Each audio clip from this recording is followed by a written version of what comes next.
So good morning again and welcome. I'm glad you're here today. I got to be honest, with me, you never know what you're going to get. And this brain trip was inspired by a TikTok that I saw. So I saw this little video and I thought, that's interesting. And then a couple days later, it showed up in my feed again. And I watched the whole thing and I thought about it and I took some notes. And slowly this kind of began to come together over the past 2 or 3 weeks because I knew I was going to be talking today. But we're going to talk about dirt. And I have a phrase up there, nothing comes from nothing, and that's kind of a question that we'll see if we can answer today. But if you remember the last time I had the opportunity to address you, way back in February, this was the last slide. Do not worry, do not fear, trust God, He will provide. Well, today we're going to talk a little bit about, what does it mean to trust God? How do we do that? What does that look like? And that's the point of today's lesson, is a little bit of information on that. We'll start with Matthew 17, verse 20. He replied, "Because you have so little faith. Truly I tell you, if you have faith as small as a mustard seed, you can say to this mountain, 'Move from here to there,' and it will move. Nothing will be impossible for you." And I don't know if you can see it. That's the mustard seed right there. It's probably not the smallest seed my poppy seed seems smaller than that to me, but the parable was about a mustard seed. But it's still pretty tiny when you think that from that grows a very large plant that produces thousands and thousands of those little things each one. So, the point that Jesus is making there is that it's faith that you have to have. With faith, nothing's impossible. And teeny tiny faith can do great things. Now, teeny tiny something is coming up in a minute. So when we talk about it, think about this being a speck. Just a little speck. All right?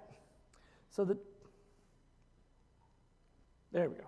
So the TikTok was actually called Faith and Dirt. And we're going to get into a little bit of the Bible, the creation story in Genesis, and the Big Bang Theory, not the TV show. Sorry to disappoint, no video clips from the TV show. We're going to talk a little bit of science today. We're going to talk a little bit of physics today.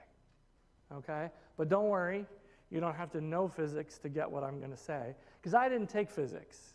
I managed to go all the way through high school, college, and law school and never take physics, because in my opinion, physics was just math with pictures, and I hate math.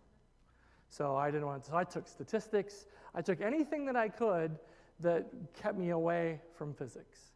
Whether that was a good thing or a bad thing, I don't know, but I'm now 50, and I haven't really felt a massive loss for not having physics. So what I'm going to talk about today, I think everybody's going to be able to get. Okay. So if we start, this should look familiar. In the beginning, God created the heavens and the earth. Now the earth was formless and empty. Darkness was over the surface of the deep, and the Spirit of God was hovering over the waters. And God said, "Let there be light," and there was light. This is important to keep in mind when we talk about the Big Bang Theory from science here in just a moment. But we have in the beginning God, right? And we don't know where God came from, and quite frankly, we don't care. God was there. In the beginning, God. We also have, in the beginning was the Word. The Word was God, and the Word was with God, right? So in the beginning we have the Word, in the beginning we have God. We have God. It was there from the beginning. The earth was formless and empty. Darkness was over the surface of the deep. The Big Bang Theory, from a science perspective, says that before that, there was nothing. It was formless and empty. And there was no light, so it would have been dark. So we're going to be able to reconcile these two things a little bit, and it's going to be fun. God said, "Let there be light," and there was light. Now, if we talk about the Big Bang Theory, I know this is a busy slide, but a couple of those numbers are up there and they don't take up a lot of space. But for those that are non-believers in the Bible, non-believers in the story of God's creation of the earth, the universe as we know it started with an infinitely hot, 10 trillion degrees or more, that's their best guess, an immensely dense single point, a speck. Remember the mustard seed? Well, according to the physicists, all of the matter in the universe, which is everything around us, all the planets, all the stars, all the multiple galaxies, all of that was condensed into a speck that inflated and stretched, wrong way, inflated and stretched first at unimaginable speeds, faster than the speed of light. What's the speed of light? Anybody remember that from science class? How fast does light go? 186,000 miles per second, right? Sound right? More or less 182,000. They've adjusted a little bit. Yeah, that's pretty fast. Okay. So Einstein, down here at the bottom, says that nothing in the universe travels faster than light. But these theories say that it's at unimaginable speeds faster than light, and the scientists reconcile that by saying that, well, the universe wasn't here yet, so rules about the universe don't apply. Right? So until the universe got here, there couldn't be a universal constant about things not traveling faster than the speed of light. Or maybe Einstein's wrong, but nobody wants to admit that yet. But unimaginable speeds faster than light, lasting for, now that's 31 zeros in front of the 1, which is 1 billionth, trillionth of a second. And I typed that like 3 different times. I might be off plus or minus a 0. I don't know if it really matters because it's really, really fast. But from there to here, in seconds, parts of a second, we went from a speck to an apple. Okay? So, I mean, that's like faster than you can blink your eye. All of the matter in the universe went from the size of a speck to an apple and continued to expand out. And the scientists will tell us it's still expanding. Right now, it's expanding at a rate of about 196,000 miles per hour per megaparsec. That's a space term. I don't think it really matters. I don't know what a megaparsec is, and I really couldn't figure it out to explain it to you well. But 196,000 miles per hour, I can get my head around that. The universe is getting bigger at 196,000 miles per hour, but it's again accelerating. So it's getting faster. So that's today's number. I don't know, 1,000 years from now, it might be 196,001.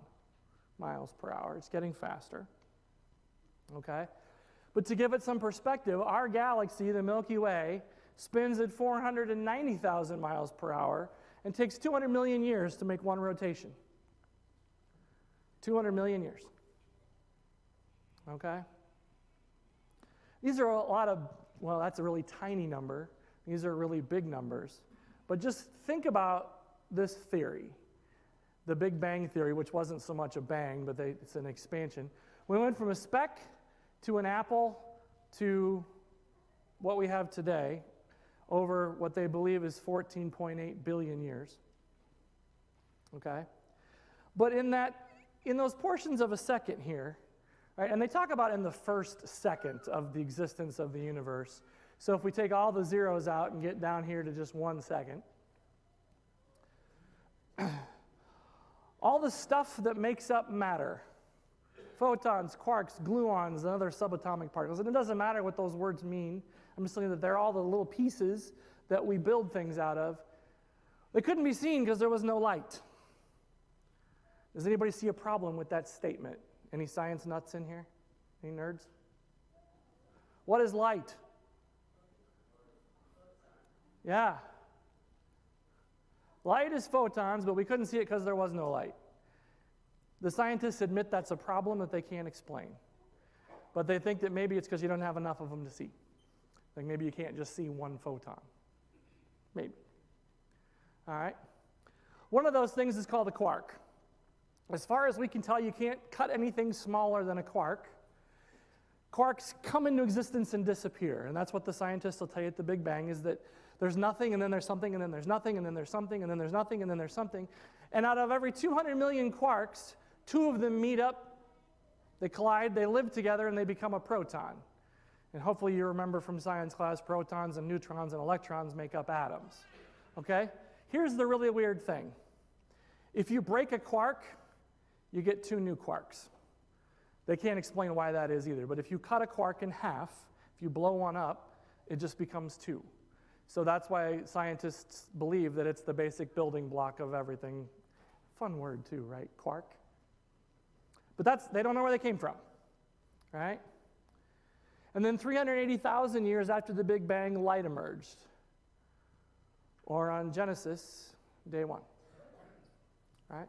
So if you think back to our Genesis story, formless, dark, nothingness, and then God said, let there be light, and there was light. 380, formless, nothingness, hot, whatever, speck, apple. We couldn't see it because there was no light, and then there was light. Well, so far, I don't know that they're that hard to understand separately or together. But here's what I can tell you. All of this stuff, it's space dirt. It's just debris. It's junk, right? And the theory says that over time, this junk got created and expanded, and gravity came to exist, and then it started to pull itself together, and some quarks became protons and neutrons, and then they grabbed a few electrons, which is a photon, right, in a manner of speaking, and they made atoms, and atoms made molecules, and pretty soon planets coalesced, and stars, and universes. And so all this stuff that exists everywhere, every planet that we can see and understand, was all condensed into that speck, and then it started to spread out, and as it spread out, it got closer together. Okay? So I told you, you don't have to be a physics major to get this. I think that makes sense.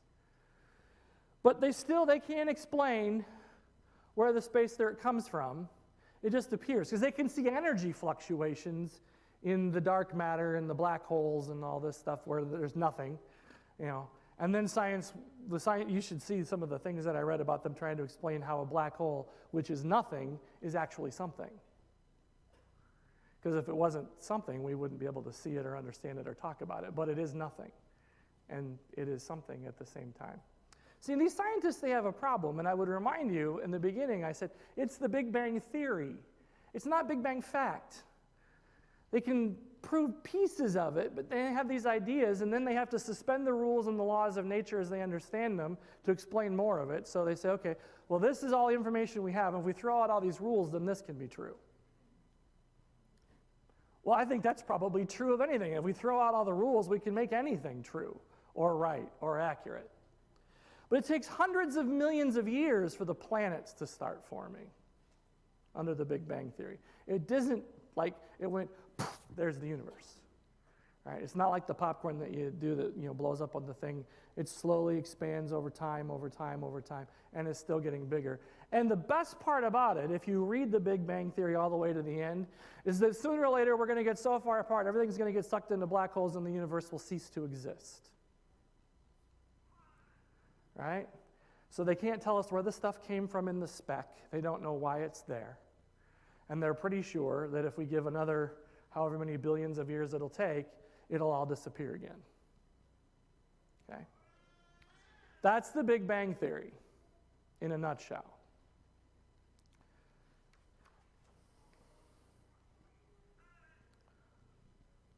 And God said, let the water under the sky be gathered to one place. Let dry ground appear, and it was so. God called the dry ground land, and gathered the waters he called seas. And he saw that it was good. The land produces vegetation, seed-bearing plants and trees on the land that bear fruit with seed in it, according to the various kinds. And it was so. The land produced vegetation, plants bearing seed according to their kind. That was the third day. All right? So, we measure days 24 hours with our sun. And I think we've talked before about the fact we don't really know what a day for God is, but we have to remember that this is a story. Right? God relayed the information to Moses to jot this down so that we could understand the truth of the matter is God created the universe. Whether it was 24 hours or the snap of a finger for a big bang from a speck to an apple. Is it not funny that they chose apple? I mean, really? When you want to talk Genesis and they want to choose apple, which will bug Larry because apple's not in there either, right? We just, But it's funny, right, that they grabbed the word apple. I like that. I like it a lot. So nothing comes from nothing, nothing ever could. Oh, Maria, gosh, I love that gal. So true, isn't it? Or is it? Our universe came from God. God is not nothing. But what he used to make it, we don't know. Under the Big Bang Theory, our universe did not come from nothing. It came from something, but it might have come from a black hole. And the first stuff that was something we couldn't see, and it existed and didn't exist over and over again until enough of them existed to knock into each other. Wow, which one's harder to believe?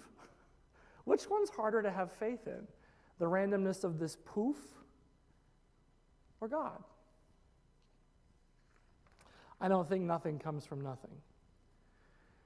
So for us, in the beginning, God. For the Big Bang Theory folks who don't believe in God, in the beginning, dirt, space dirt, specks, stuff, dust, whatever you want to call it. That's what they believe formed the universe.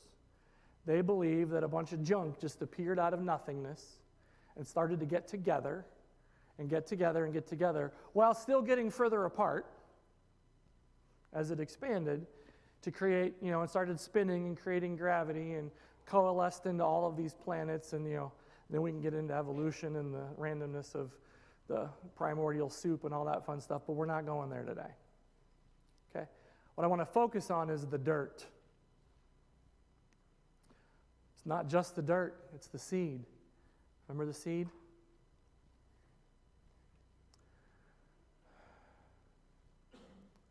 A farmer went out to sow his seed. As he was scattering the seed, some fell along the path, and the birds came and ate it up.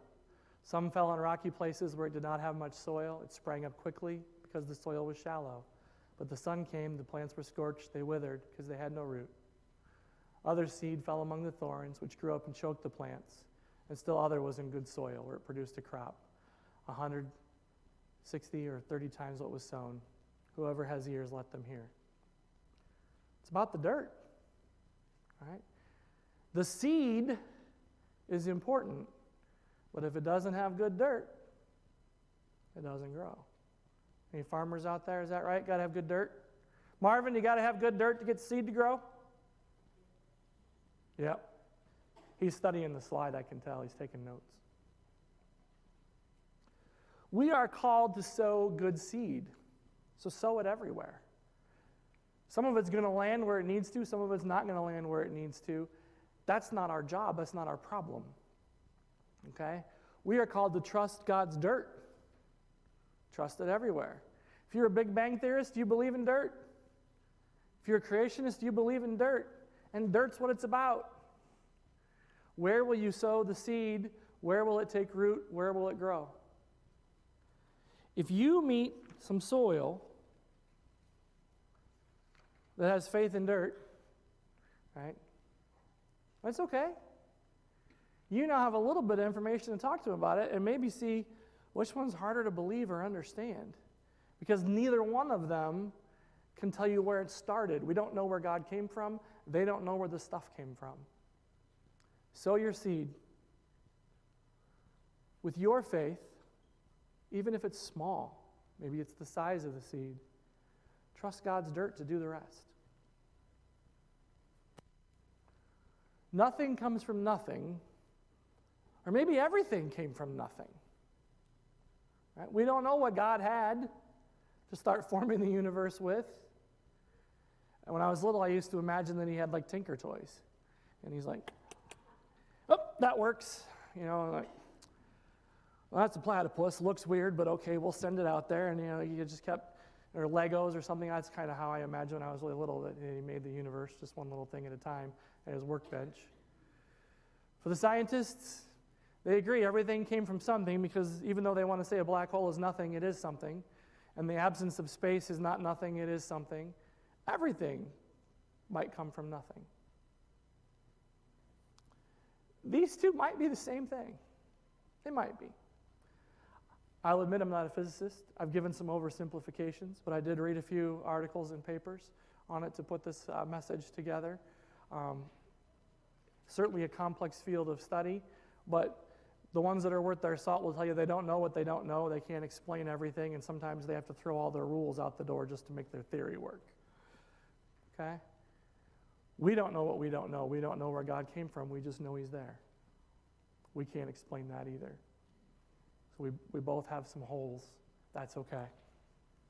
That's not a problem. We both have faith in the dirt. They have faith that the dirt formed atoms, which ultimately formed planets and stars and galaxies. We have faith that God's dirt will grow the seeds of Christianity. We know that we will spread his gospel and his message, and that he will do the rest. He will open the hearts of men. We both believe in the dirt. It's important dirt. Have faith in the dirt. That's one step towards trusting God. Sow the seed and let him do his work. It's our job to try. We don't have to sit there and figure out which one fell on rocky soil and thorny soil and which didn't find any dirt at all on the path. Right? We're called to sow the seeds. And the ones that land in the good dirt, that's God's dirt. That's God's soil. He's going to do his work. That's the message for today. All right, so everybody got a physics lesson. Check that off the list. You did your homework. Good job. And now when you see an apple, you can think Genesis, you can think Eve, you can think Big Bang, or you can think, that looks yummy, I should eat it. Please pray with me. Our Father in heaven, today's a big day for our high school seniors.